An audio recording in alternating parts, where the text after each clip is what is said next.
Hi, this is Evan, and I'm your host for Wine Couch TV. As we so often do in these regular episodes that we change weekly, I'm going to focus today on a single varietal, two interpretations of the wine, and talk a little bit about the kinds of foods that this wine goes with.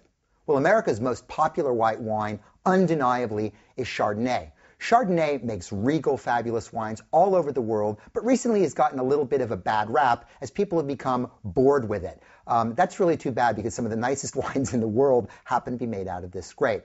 The Chardonnay grape is native to France and specifically to Burgundy for still wines and to Champagne, where of course it contributes to those wonderful sparkling wines that we enjoy so much. Chardonnay transplants itself beautifully all over the world, and we find it, of course, here in California where I am, but throughout the United States. You find it on the Pacific Coast, and if all 50 states today are producing wine, probably about 30 of them are making Chardonnay. We find it further south, down in South America, where they make wonderful Chardonnays in Argentina and a little bit in Chile. If you hop over still in the Southern Hemisphere and go to New Zealand, Australia, and South Africa, there you'll find Chardonnay too. And of course, coming back to Europe, you'll find Chardonnay in other countries beyond France, in places such as Italy, Spain, a little bit in Portugal, and indeed all of our friends over in Eastern and Central Europe. The Chardonnay that I'm going to focus on today is from California because that's really the engine driver of American wine consumption. And we're going to focus today on two particular wines. The first wine I have is the 2006 vintage of the Metallico Chardonnay produced by Morgan Winery in Monterey County. Now, Dan Lee, who is the spiritual godfather of Monterey County, in my opinion, and one of the leaders of Chardonnay, has produced Chardonnay for many, many years, but very much in keeping with changing palates and people's pushing away from perhaps the bigger, oakier character that we associate with Chardonnay. He's produced this wine called Metallico, which is sort of deferential to the fact that the wine basically is made in stainless steel and is sort of unoaked, giving you a more Chablaisien type character. Let's go ahead and smell it, taste it, and talk about it.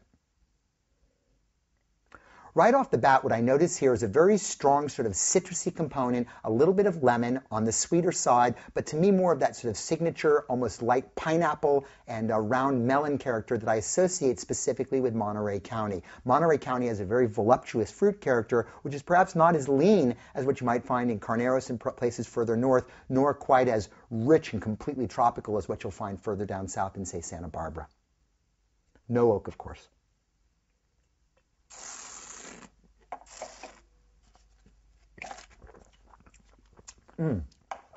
What's noticeable on the palate right off the bat is this wine is zippy. It is driven by this almost lightning-like streak of acidity that carries through the flavor. Again, sort of a rich, round lemon curd or lemon custard-like flavor, but none of that sort of vanilla, butterscotch, or caramelly character that you would associate with oak. What I love about a lean Chardonnay like this, and this wine still has a very long finish, is twofold. One, it's very affordable. Even though it's in the premium price point, it's a little bit on the lower side. And second, what I like about it is it gives you a greater range of food. Once you don't have that oak to work with, you can go with things as basic as Dungeness crab, basic seafood. You could take a chicken and throw some lemons in the cavity and roast it in the oven. It'd go beautiful. You could do a scallopini of veal or pork and a little bit of garlic, lemon, olive oil, and capers, and a wine like that is going to be quite happy. And the second wine we have today is the 2006 vintage of Miner Chardonnay from Napa Valley. Now, this is the polar opposite of that Morgan Chardonnay that we just had. This wine has full-on oak, a lot of oak barrel fermentation, and is going to have a very different, fuller-bodied character with the acidity level being slightly lower. The darker color, which you can't see, but I can see, contributes to this particular richness and obviously comes from the oak itself. What I noticed right off the bat is on top of a core of sort of ripe pear, ripe apple, almost apple pie-like fruit, I do get all the nuances and layers of oak. So I get a little bit of vanilla extract. I get a little bit of sweet spice. I get just a touch almost of toasted coconut and a little bit as well of what I would call kind of a toffee or caramel or butterscotchy character, which comes from the oak itself.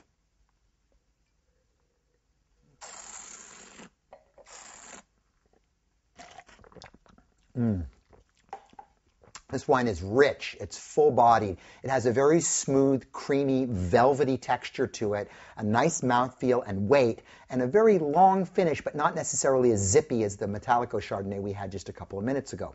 From a food standpoint, this is a very different animal than the first wine we had, and here I'm looking for more classic dishes, more subtle dishes, and dishes which will pick up on the oak. So when I think of the oak right off the bat, I'm thinking that I could have something that was lightly smoked. I'm thinking that I could have something that I threw on the grill for just a couple of minutes, or or perhaps even deep fried to pick up on that nutty character that deep frying adds to elements.